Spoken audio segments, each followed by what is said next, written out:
C'est le leader européen du taxi, le groupe G7, son PDG, l'invité Éco d'Europe Matin. Bonjour Nicolas Rousselet. Bonjour. Bienvenue sur Europe 1. Vous opérez dans 180 villes en France, dans plus de 20 pays également.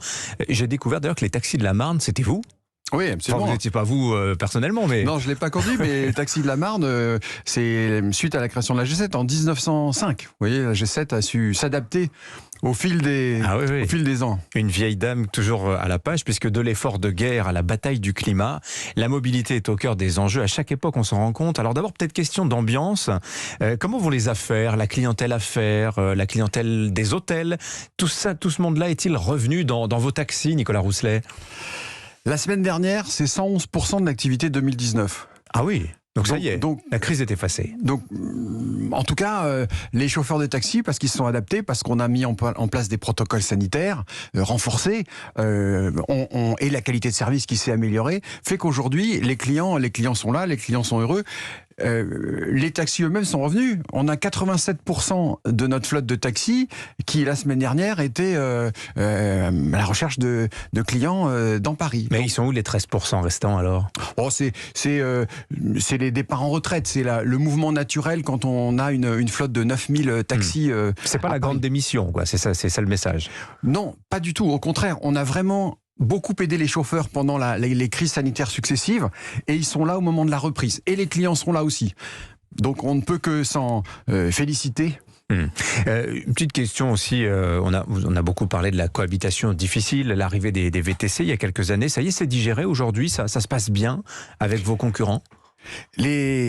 Les taxis se sont adaptés. Oui. L'État a mis 2-3 lois pour réguler le secteur pour que le client choisisse. Soit il prend un taxi, soit il prend un VTC.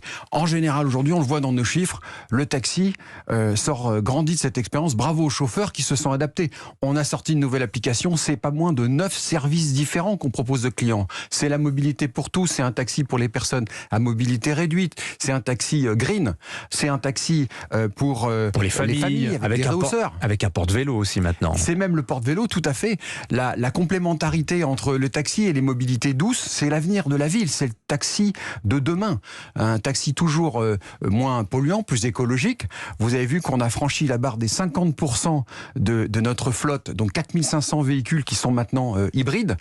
C'est pas théorique, hein. Un véhicule hybride par rapport à un véhicule diesel, c'est 3 tonnes de CO2 par véhicule qui ne sont pas émis. Donc cette transition énergétique, bravo d'ailleurs aux chauffeurs, c'est eux qui investissent. Ouais. Aujourd'hui, 80% des changements de véhicules par les chauffeurs de taxi G7 se font au profit d'un véhicule hybride. Alors d'ailleurs, vous allez entrer dans une phase un petit peu critique, puisque vous allez refuser d'affilier les chauffeurs qui choisiront un modèle diesel à partir du 1er janvier 2022, là donc dans un mois et demi. Et pour les motorisations essence, ce sera janvier 2023. Donc bravo aux chauffeurs, ils n'ont pas trop le choix quand même. Hein. En fait, notre mission, c'est bien sûr la mobilité pour tous, pour vous, les clients passagers, mais c'est aussi en permanence aider le chauffeur dans ses grands choix. Vous savez que il y a effectivement ce bannissement du diesel à partir du 1er janvier, mais il y a aussi un travail permanent qu'on fait de négociation avec les constructeurs, d'essai des voitures. On essaie tous les véhicules disponibles green pour pouvoir tester, pour pouvoir prendre les coûts et après préconiser les meilleurs achats pour les taxis. Et j'observe qu'il y a beaucoup de Toyota dans la flotte G7. Et les marques françaises, justement, quand vous allez les voir, elles vous font des offres, des propositions? Parce que j'observe que la flotte G7 est pas très floquée française, mais c'est peut-être pas votre faute, hein, tout simplement. C'est peut-être de leur côté que ça va pas.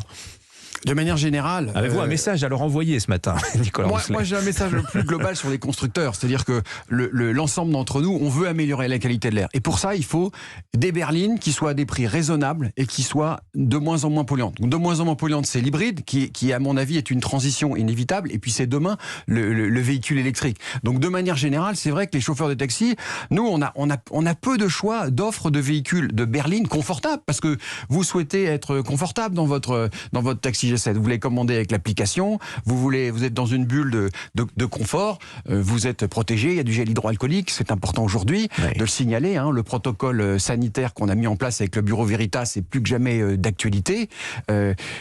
Mais si en plus on était dans de l'électrique, ça serait pas plus mal. Mais la transition, le verdissement des flottes que j'ai lancé en 2007 est vraiment en route. Mais c'est vrai on suit le rythme des constructeurs, de manière générale. Alors, à propos d'électrification, il y a pas mal de questions qui se posent. D'abord, vous déplorez l'absence de bandes de recharge rapides dans les grandes villes, notamment Paris, il n'y en a pas suffisamment. Et puis, cette question toute bête, est-ce que l'électrique s'est adapté à l'usage intensif qu'un taxi fait de son véhicule ? C'est tout à fait juste. Un taxi, c'est 250 km, 300 km par jour. Ouais. C'est de l'urbain, voilà, c'est pas les 400 km d'autonomie promise forcément par le constructeur. En tout cas, ce qu'on constate, c'est que dans la vie réelle, les autonomies constatées, les autonomies affichées sont pas exactement les mêmes.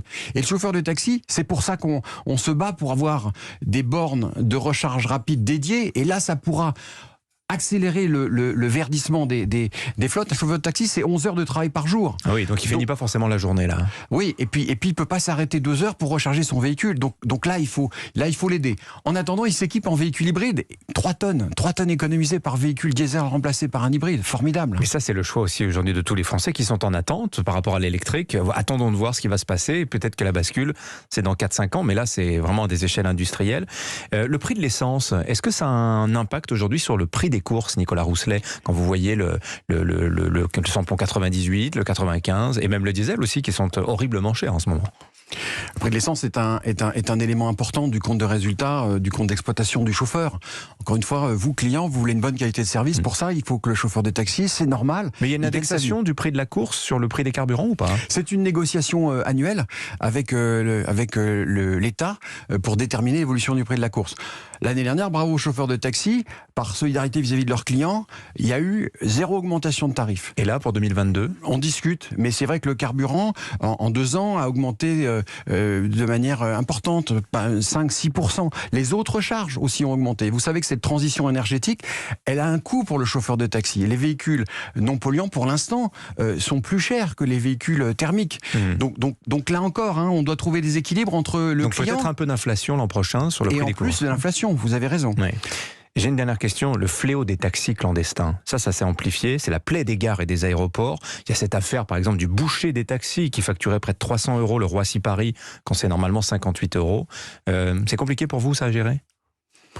À partir du moment où on choisit un taxi avec un lumineux, un taximètre et un G7, si on veut le summum du taxi. On regarde s'il y a bien un petit numéro sur le côté du véhicule aussi, ça c'est important. En tout cas, le lumineux vous permet de ne pas vous tromper. Et là, vous serez en lieu sûr, rapidement à votre destination avec un professionnel qui reste 20 ans en moyenne dans le métier. Toujours souriant, Nicolas Rousselet, le PDG du groupe G7, invité Éco d'Europe Matin. Merci à vous, Nicolas Rousselet. Bonne journée. Merci, bonne journée.